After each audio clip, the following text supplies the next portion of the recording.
Hey guys, Daniel Zero in the kitchen here. I'm going to make a batch of salsa. Now this is just how I do it. Keep in mind, I do not use measurements or anything. I just kind of go. So what I've got is I got one of my spaghetti pots here. I think this is a 8-quart. I don't know. 8-quart stock pot. Got a bunch of tomatoes from the garden there. You can see where it is in the pot, just a little over half full, almost up to the handles. I got a couple of jalapenos here. I've already got a couple in there.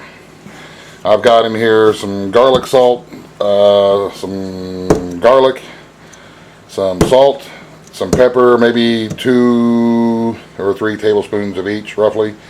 But that's one of those things that once you get it cooked and get it cooked all the way down, you can always add more as you go. You can't take it out, but you can put more in if you want it. So this is what we got in here to start.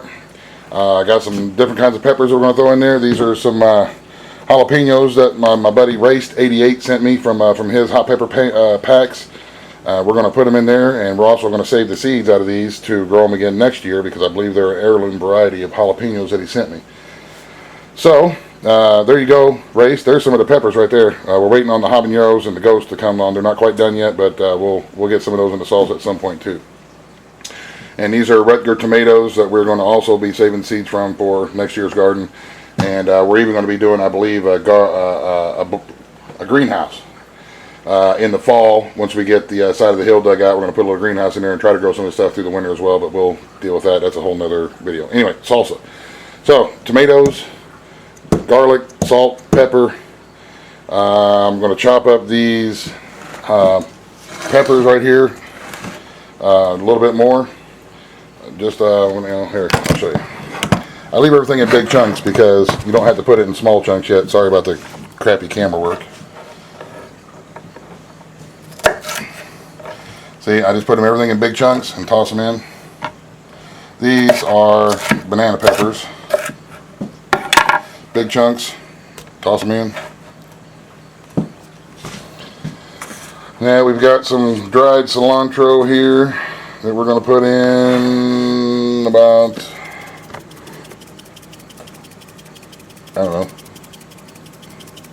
about that much, however much that is. Cilantro. Now we're going to cut up this onion. Like I say, just cut it into big chunks in the quarters. Put it in there.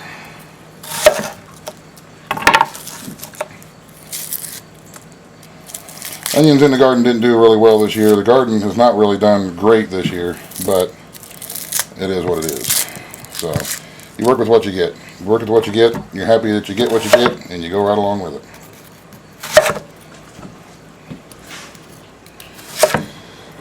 Here we go. Chunk up the onion.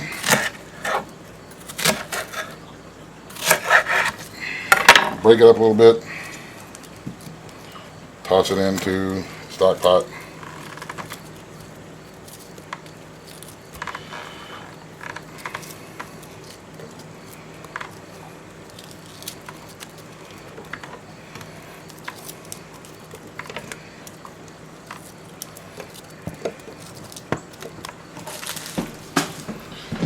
Now, I'm going to add some water.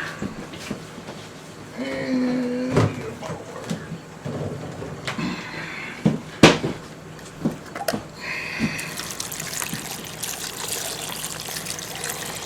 bring the water up to just about the top of everything that's in there.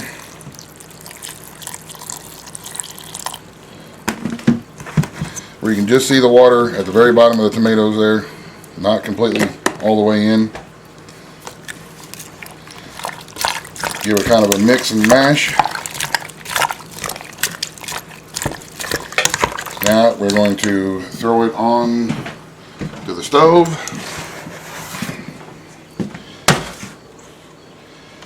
On medium-high heat, bring it to a boil. Once we bring it to a boil, we're going to let it boil for a little bit. Then we're going to turn it down to medium heat and let it simmer for a long time. So once we get it to a boil, we'll get back with you here directly. Okay guys, You can see where we started at. We started about right here or so, full. We're cooking it down. It's about half full now. It's been cooking for, I don't know, maybe 2 hours or so. We're going to cook it for probably at least another 2 hours and let it cook a little bit down quite a bit more. And then we'll get the stick blender out, but we'll get to that point here directly. Just wanted to give you an update. We're down on medium-low heat and just cooking it down. So that's where we are. Alright guys, it's the next day. Sorry I couldn't get back with you. I got busy, had to do other stuff. But this is, I cooked it all the way down to, well, you see, we started up about here or so, and I cooked it all the way down to, I don't know, a little less than half of the pot anyway. So now what I'm going to do is I'm going to take my fancy little stick blender here, and don't tell anybody that lives on the creek that I have a fancy stick blender or they'll ask me to leave. And you just chop it up, get some of the big chunks out of there.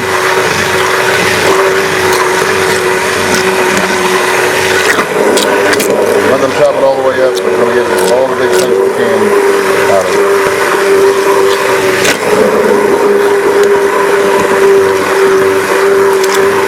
About like that. Give it a quick stir, make sure there's no big old lumps of jalapeno or nasty onion or whatever. I'm not saying it's nasty, but it's good, but you know what I mean. Anyway, moving along. Alright, so this is my base. Now, when I go to can my salsa, which I'll just water bath can it, I will can it just like this.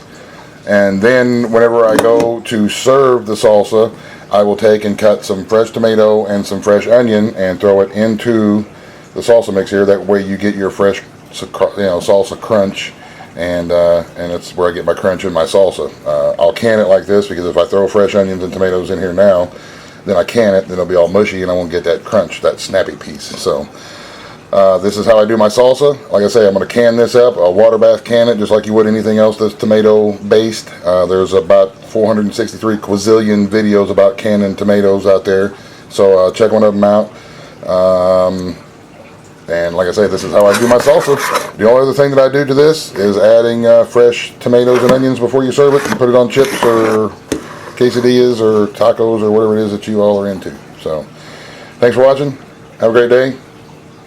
God bless. The end. Gotta make it look pretty. All right, not the end. There we go. That's what we do. We're serving some of it right now for some little appetizers. Chopped up some fresh onion, chopped up some fresh tomatoes, put it in there, and that gives you a little salsa crunch and your little fresh goodness. Serve up with chips and enjoy. The end, y'all. Buzz, buzz, the end.